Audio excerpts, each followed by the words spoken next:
don't have to be told that these are scenes of combat.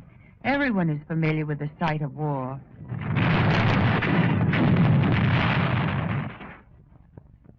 The silence, the destruction it brings, and the casualties it causes.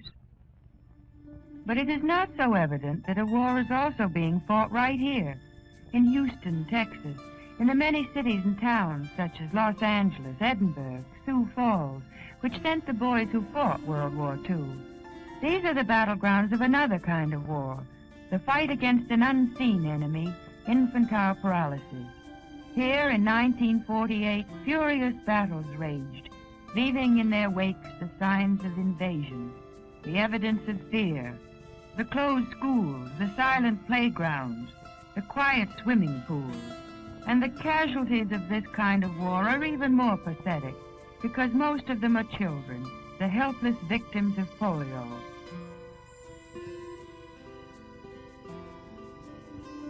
With a nationwide total of 27,894 cases, the polio epidemic of 1948 was the greatest since 1916. 13 states had epidemic rates. 42 required emergency aid. How the American people met this grave crisis in 1948 is well illustrated by the fight which took place in North Carolina.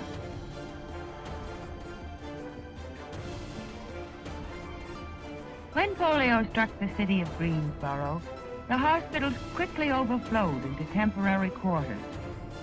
And soon again, the overwhelming numbers of afflicted who waited for care jammed every nook and cranny. The hospitals overflowed, but still they came. This is the tragedy of polio. Here in Greensboro, North Carolina, came unrehearsed drama. Here in this limp and helpless figure, in the silent anguish of the stricken girl's parents, is represented America's need, America's cause, in its unending fight against infantile paralysis. So, like Americans in every emergency, from Corpus Christi to Mason City, the citizens of North Carolina rolled up their sleeves and dug in, as here they break ground for a new hospital paid for by public subscription. For as in every battle, the first problem was one of supply, and space was the first demand. Demanded by the weight of the polio emergency, but space now, room to house the sick. A roof under which to care for the afflicted now was the more important problem. So Greensboro's Hall of Records was earmarked for conversion into an emergency polio hospital. Suddenly, Greensboro's Hall of Records began to see more activity than ever before in its active history. Soon the Hall of Records became a Hall of Mercy. The work was done quickly because the demand was tremendous and the pressure greater. Virus poliomyelitis has no patience with man. It has few pauses in its vicious progress.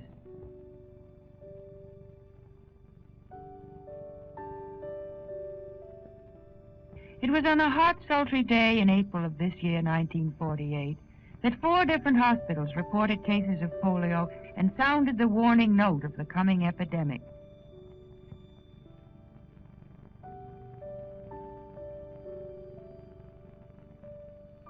By July, the number of cases had soared to 50 a day, and by July, the nation's epidemic fund of money was already used up. By the end of July, there were 1,280 new polio patients in North Carolina.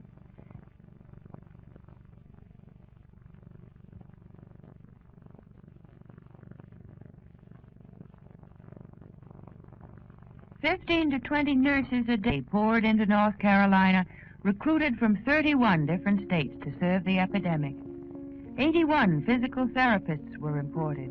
With the help of the National Foundation, the local health authorities also brought in 38 resident physicians, gathered $120,000 worth of equipment, and successfully organized the defense of Greensboro against its crippling enemy.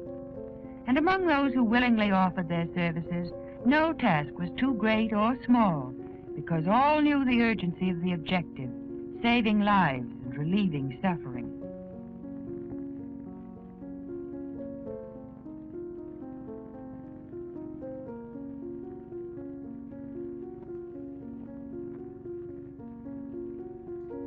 The caravan of hope which carried the patients from their overflowing temporary quarters and transferred them to the newly prepared ward in the Hall of Records was an impressive demonstration of emergency cooperation.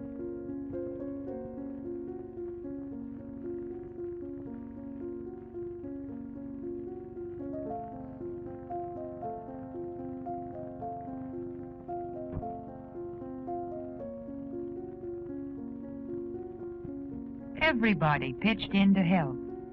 Service above and beyond the call of duty was the standard of participation. All gave willingly of their time and energies to the unselfish cause.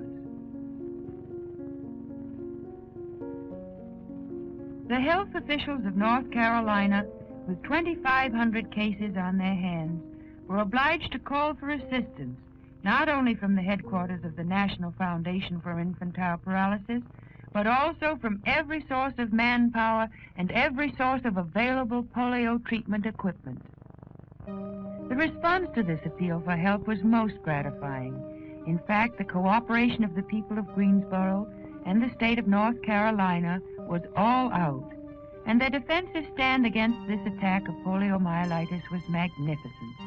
The people had rallied courageously and met the challenge.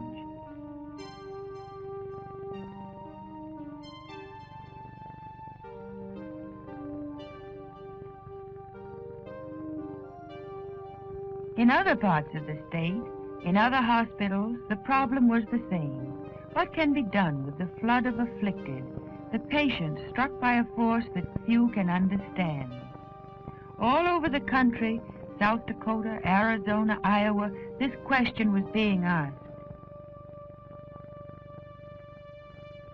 And all over the country, emergency committee meetings were called to answer the question of space and care.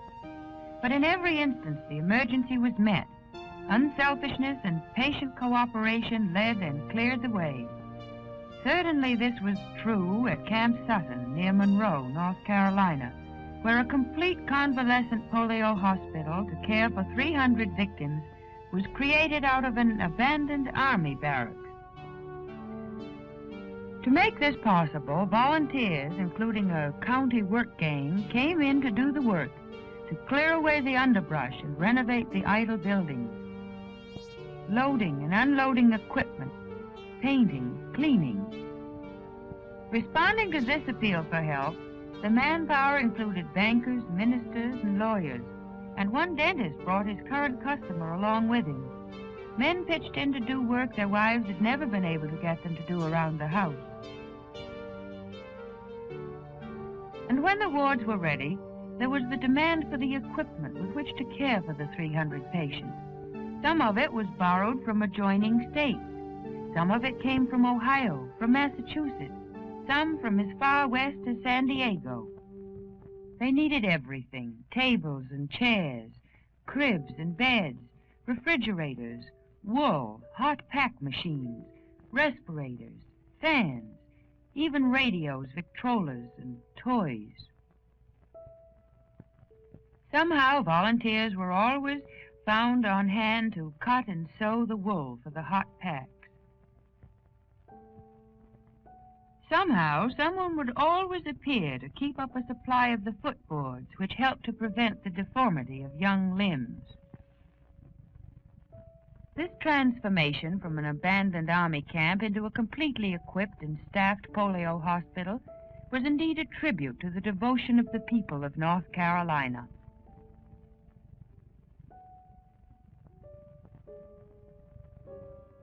Polio is a special kind of disease requiring special personnel and special equipment not used for other diseases. The equipment is particularly expensive, in great demand, and needed quickly when emergencies arise. A nationwide network of cooperation, an indispensable network of exchange among communities as widely scattered as Des Moines, Iowa, Atlanta, Georgia, and Edinburgh, Texas, has therefore been set up to service such emergencies. During 1948's epidemic rage, in Los Angeles alone, 80 polio victims were in iron lungs. 80 patients at one time. That had never happened before in the history of infantile paralysis. Such a tragic need brought 54 respirators from outside the state, some from as far as New York.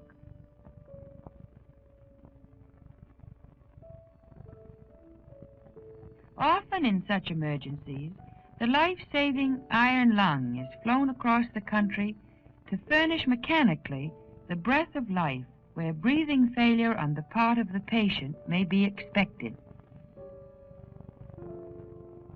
Fortunately, personnel familiar with such polio equipment as the iron lung has been provided by the broad educational and training program conducted by the National Foundation for Infantile Paralysis. Consequently, in 1948, it was possible to rush trained personnel, though far from the number desired, into such epidemic areas as Jackson, Mississippi, and Galveston, Texas, to help out with the flood of emergency patients.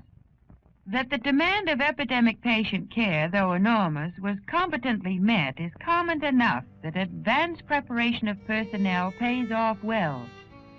The national organization of the National Foundation enables it to pinpoint the need in any given area and to supply the necessary professional aid, the epidemic aid teams, experts in the polio field in both teaching and practice. It took experienced leadership. It took money, $17 million of it, and a whole army of soldiers properly armed with the knowledge, the understanding, and the equipment to win the 1948 battle against polio for its 27,894 casualties. This same army stands ready to serve you now. Your National Foundation for Infantile Paralysis begs you to help in this year's fight by heeding the advice of your family physician for the protection of your children. Observe the do's and don'ts of polio. Listen and learn what you can do to help defend your household against this disease. Keep your children away from crowds. Help children to avoid fatigue by seeing they get their full quota of sleep and rest. Do not swim in water which has not been declared safe by your health department.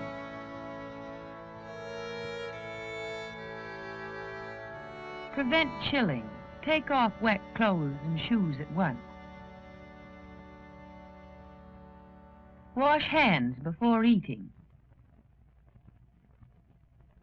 Keep food covered and free from flies.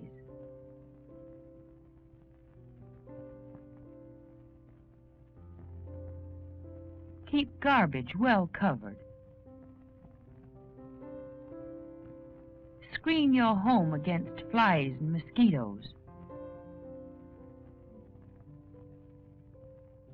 Report any suspicious symptoms to your doctor immediately. Symptoms: headache, nausea, upset stomach, muscle soreness or stiffness, or unexplained fever. Please follow these suggestions, especially during the summer months. If you have any questions about polio or need assistance when polio strikes, call your local chapter of the National Foundation for Infantile Paralysis. Consult your phone book. Help these children to health, and let your National Foundation for Infantile Paralysis help you. Polio, USA, narrated by Ruth Hussey, star of the Broadway hit Goodbye My Fancy, was presented by the National Foundation for Infantile Paralysis and this station as a public service.